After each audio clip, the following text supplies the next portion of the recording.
Please enjoy this film, which explores the clichés we all use. For now, we shall be delving into the history of actions speak louder than words, uncovering the shocking origins of bite the bullet and unveiling the paradox of ignorance is bliss. If you enjoy this film, I humbly request that you like and subscribe to support our work. Words. They have the power to inspire, to wound, to ignite, and yet there's an age-old truth that whispers to us through history. Actions speak louder than words. Imagine a king who promises peace while waging war, or a friend who constantly promises help but never follows through. This dissonance between words and actions is at the heart of this enduring phrase. So let's uncover a legacy of deeds overshadowing promises. Some say the sentiment dates back to ancient times, when philosophers like Confucius and Socrates reflected on the human condition. Confucius stressed the importance of aligning one's actions with one's words. Meanwhile, Socrates emphasized the importance of self-knowledge and virtue, arguing that true wisdom was about living a just and ethical life. The Roman Empire rose from an understanding that actions of conquest and construction shaped the world far more than speeches ever could. The building of massive structures like the Colosseum served as tangible symbols of power. Legions conquered vast territories, achieving their victories through decisive action. Roman leaders who understood this principle often achieved lasting success. However, the phrase, as we know it today, didn't appear in such ancient texts. Instead, it would take centuries for the words to take the shape we recognize today. The phrase, actions speak louder than words, first emerged in its familiar context in 17th century England. During this tumultuous period, England was embroiled in a civil war. In the midst of this conflict, a key figure emerged, John Pym. Pym, a prominent parliamentarian, was a staunch critic of King Charles I. He believed that the king's actions contradicted his words. In 1628, during a heated debate in the House of Commons, Pym commented that actions speak louder than words. His speech marked the start of a sentiment that would resonate through the ages as political and social movements across the centuries found power in speeches and decisive actions. Following John Pym's impactful use of the phrase, it began appearing in written works. One of the earliest recorded versions can be found in Gershom Bulkeley's Will and Doom in 1692, where it was written as, "Actions are more significant than words."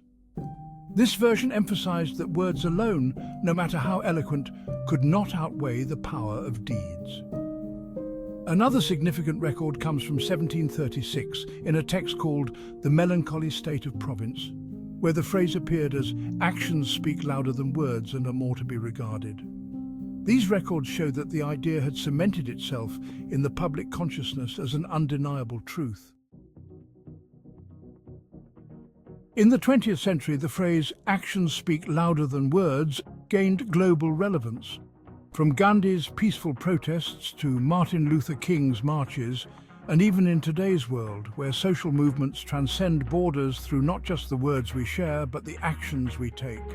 From climate activism to social justice, those who act, who lead by example, are the ones remembered, the ones who spark real change. Actions, often silent but powerful, are what push society forward.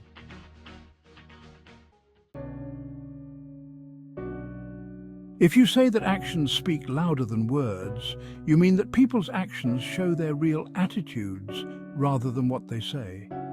This expression is sometimes used to advise a person to do something positive, but is it always true? Social media can be a breeding ground for empty gestures and superficiality.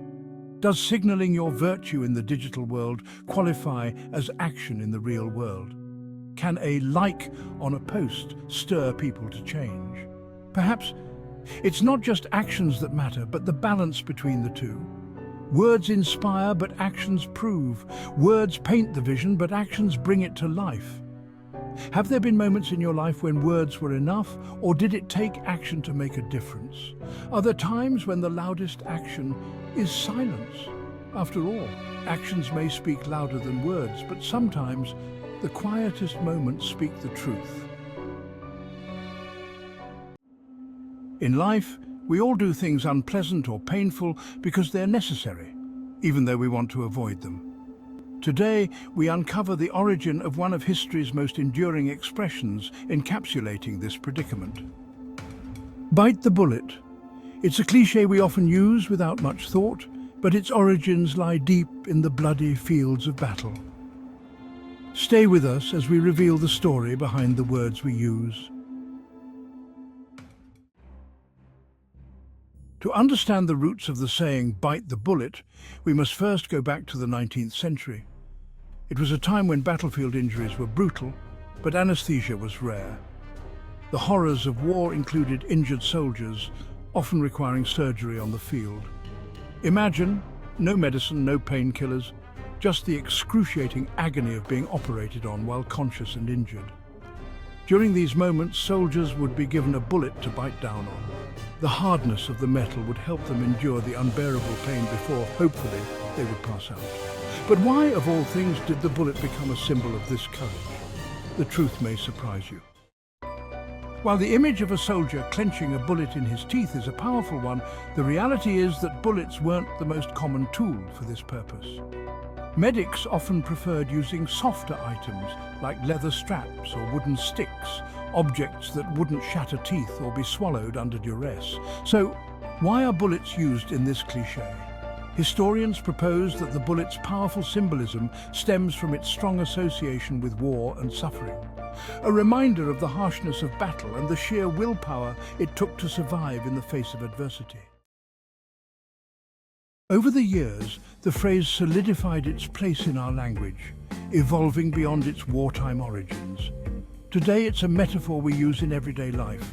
When facing a difficult decision or enduring the hardships life throws at us, we've all had moments where we've had to bite the bullet.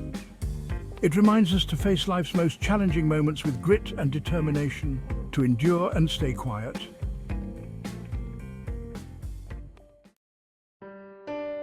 Now that you know the history, does the expression "biting the bullet" mean something different to you? When you use this cliché, will you remember the soldiers who created it? The next time you face a difficult decision, pause and ask yourself, would it be best if I bit the bullet?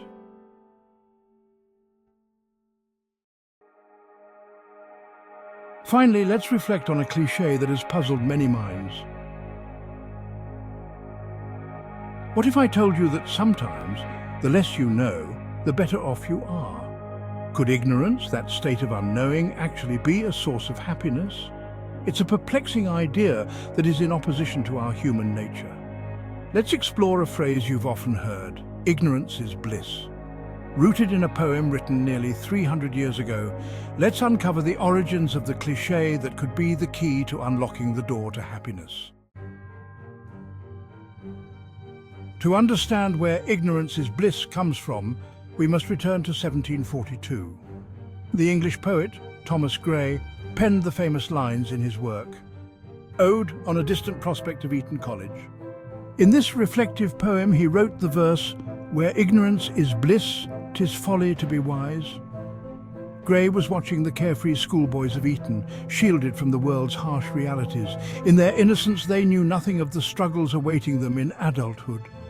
To him, their ignorance of future troubles seemed a kind of bliss. But this wasn't just a romanticized notion. Gray was deeply aware that life's inevitable hardships, suffering, loss, and disappointment would soon rob them of their innocence. His words remind us that knowledge, while powerful, can also be a burden.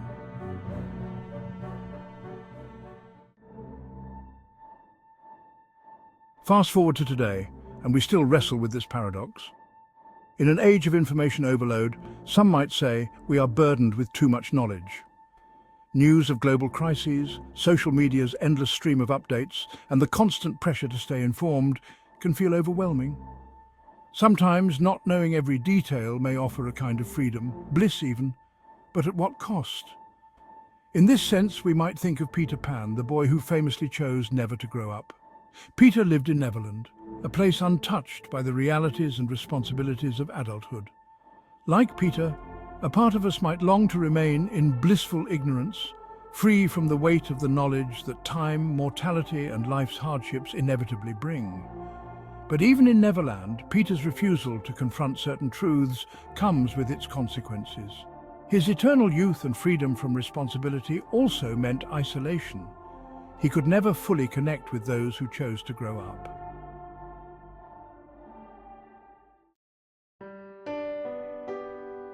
Thomas Gray's famous line, "Where ignorance is bliss, 'tis folly to be wise," continues to provoke us. Could it be that in some cases we are better off without knowing too much? Or is it that we value joy more than the truth itself? Consider for a moment the paradox in a dog's happiness. Like Peter Pan, they live in the present, unaware of the world's complexities. No fears about tomorrow, no anxieties about what they don't understand. They seem content simply being.